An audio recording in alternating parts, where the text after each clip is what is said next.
Hello student, welcome back to my channel. আজকে নিয়ে এসেছি তোমাদের জন্য পলিটিক্যাল সায়েন্সের খুবই গুরুত্বপূর্ণ কয়েকটি প্রশ্ন নিয়ে, যেটা তোমাদের 3-এর দাগে কিন্তু থাকবে, অর্থাৎ 8 মার্কের কোশ্চেনে কিন্তু এগুলো থাকবে।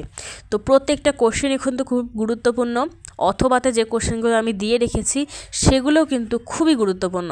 তো তোমরা প্রত্যেকটি প্রশ্ন রেডি করে রাখো, একবার করে খাতায় লিখে লিখে প্র্যাকটিস করো, যাতে পরীক্ষার সময় তোমাদের কোনো সমস্যা না হয়। তো চলো শুরু করা যাক।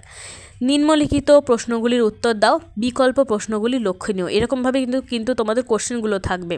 তো প্রথম যে কোশ্চেনটা তোমরা রেডি করে রাখবে সেটা হচ্ছে, ক্ষমতা বলতে কী বোঝো?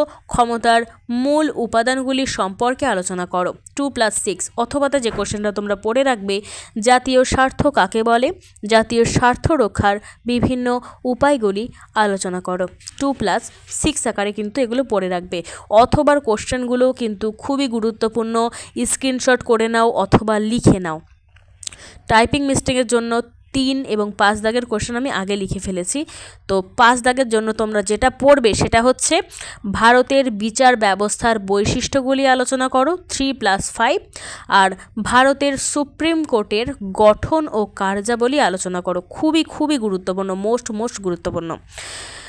নেক্সট, ভারতের কোনো একটি রাজ্যের মুখ্যমন্ত্রীর ক্ষমতা এবং পদমর্যাদা আলোচনা করো।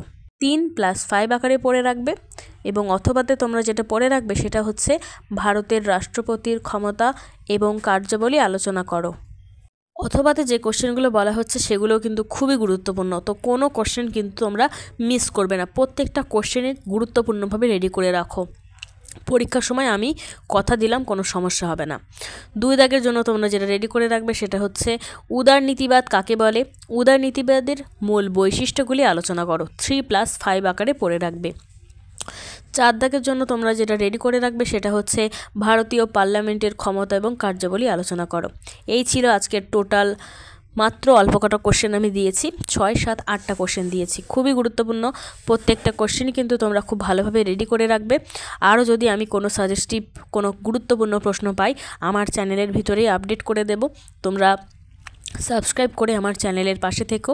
অবশ্যই গুরুত্বপূর্ণ প্রশ্নগুলি তোমাদের চ্যানেলে আগে পৌঁছে যাবে, এবং বন্ধুদের মাধ্যমে এটা শেয়ার করে রাখো, যাতে তারাও 2025 সালের এইচএস পরীক্ষাতে খুবই অসাধারণ একটা রেজাল্ট করতে পারে। লাইক দিয়ে সাবস্ক্রাইব করে রাখো চ্যানেলটাকে।